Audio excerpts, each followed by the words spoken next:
Final post के सभी दर्शकों को बसंत पंचमी की हार्दिक शुभकामनाएं। साथियों, हम लोगों ने आज से करीब 10 दिन पहले एक वीडियो शूट किया था और उसमें हमने आपको बताया था नीतीश जी के फ्लोर टेस्ट के बारे में, और हम लोगों ने स्पष्ट तौर पे यह घोषणा की थी कि बिना किसी मरमरिंग के फ्लोर टेस्ट पूरा होगा।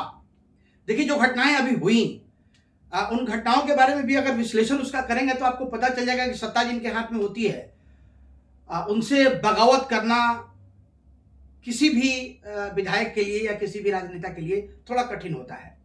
हालांकि राष्ट्रीय जनता दल के लोगों ने पूरी कोशिश अपनी की, लेकिन इन सबों में जो एक बात उभर के आई सामने और जिसकी चर्चा पूरे हिंदुस्तान की मीडिया जगत आज की तारीख में कर रही है, और वो ये है कि तेजस्वी यादव के भाषण में बड़ी मैच्योरिटी देखी गई। जैसे यही तेजस्वी यादव जब पिछले सत्र में इस तरह की घटना घटी थी, पिछले टाइम में जब ऐसी घटना घटी थी, तो उस समय पलटू चाचा और तमाम तरह की उपमाओं से उन्होंने विधानसभा में ही नीतीश जी को अलंकृत किया था। लेकिन इस बार जो उनका स्पीच रहा, वो स्पीच बहुत ही प्रभावशाली था। बिहार की जनता पे उसका बड़ा ही अनुकूल असर पड़ा है और 2025 के चुनाव में तेजस्वी यादव अगर खुद के बूते पर अपने आप को स्थापित कर लें तो अतिशयोक्ति नहीं होगी। क्योंकि तेजस्वी यादव ने जिस तरीके से अपने स्पीच में अपनी सारी बातें कह दी और उसमें कटाक्ष भी कर दिया, तो ये बड़ा ही दूरदर्शी स्पीच तेजस्वी यादव का देखने को मिला। और हम उम्मीद करते हैं कि आने वाले समय में जो 2025 का खास करके विधानसभा का चुनाव होगा, क्योंकि लोकसभा के चुनाव में मुझे नहीं लगता है कि राष्ट्रीय जनता दल कुछ ज़्यादा कुछ कर पावे, क्योंकि लोकसभा का जो चुनाव होता है वो केंद्र की जो पॉलिसी है उस पॉलिसी के हिसाब से होता है, राष्ट्रीय स्तर पे वो होता है। तो उसमें मुझे लगता है कि उसमें इस एनडीए गठबंधन को अगर 35 से ज़्यादा सीटें मिली तो मिलनी चाहिए। 35 से मैंने हम लोगों का अपना आकलन है कि 35 से ज़्यादा सीटें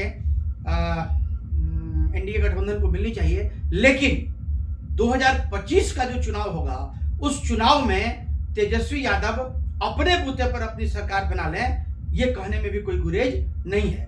हालांकि ये बातें 100% सिद्ध तब हो जाएंगी जब तेजस्वी और चिराग पासवान दोनों मिलकर चुनाव लड़ेंगे। कयास भी इसके लगाए जा रहे हैं। राजनीति में कोई किसी का मित्र और कोई किसी का शत्रु नहीं होता, और खास करके बिहार की राजनीति में जो हम देख रहे हैं उसमें हम ये महसूस करते हैं कि कभी भी किसी का भी गठबंधन किसी के साथ भी हो सकता है।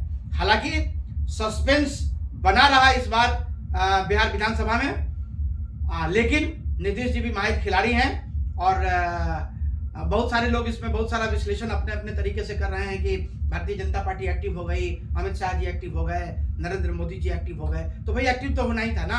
आज कल्पना कीजिए कि अगर जनता दल यूनाइटेड और भाजपा गठबंधन मतलब जो एनडीए है वो अगर बहुमत साबित करने में सफल नहीं हो पाता तो वैसी स्थिति में प्रतिष्ठा किसकी जाती? निश्चित तौर पे नरेंद्र मोदी जी की प्रतिष्ठा जाती, अमित शाह जी की प्रतिष्ठा जाती। क्योंकि ये जो गठबंधन है, इस गठबंधन को हरी झंडी वहीं से मिली थी। खैर, बाकी सारे बातें समाप्त हो गई।